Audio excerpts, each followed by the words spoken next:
let us assume that you bring a new person and he wins. There's no agreement he will make with you. He will not spend another 8 years. So, you just extended the lifespan of the rotation to the south by another 4 years. So why don't we, what has Bola Tinubu done? Let's come to terms with this. What has Bola Tinubu done?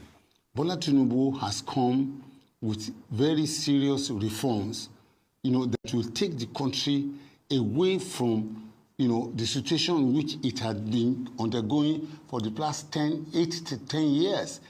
I will say it here on public television. This is the truth. This government has not been able to articulate this position, but those of us who are watching from the outside, we can see it. As of the time that the Bola Tinubu administration was coming into power, the country was finished, was socially, economically finished. We were spending 98% of our revenue. 98 cents on every dollar was being used to, for debt servicing.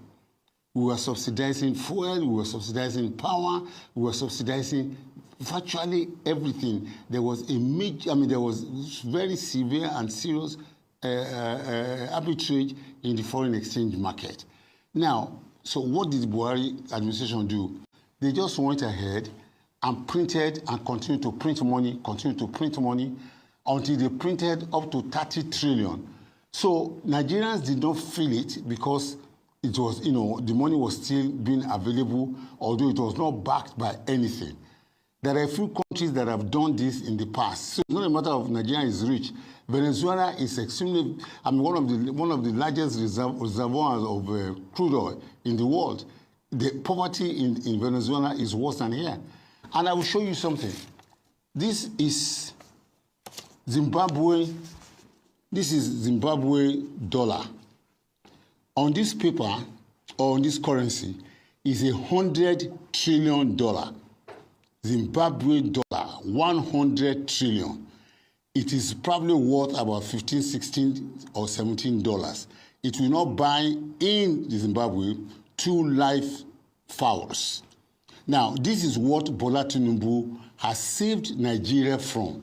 If Bola Tinubu wanted to be popular and wanted to be, for him to be sang and all that, he would just go back and continue what was being done before, continue to print money until, God forbid, we approach this level. And, I have had people complain, which is legitimate, that dollar is 1,700. It could have been worse. It could have been 17,000. That fuel is 1,000. It could have been worse. It could have been 3,000 or 4,000 per liter if these reforms had not been in place and has checked the escalating hyperinflation in which we entered into after Bola Tinubu's administration. It is wholesomely unfair. Right. And I'm almost tempted to say wicked for anybody to judge this administration after 18 months. Well, can I say this? Go and check the history of reformers. Right. I think you've made some good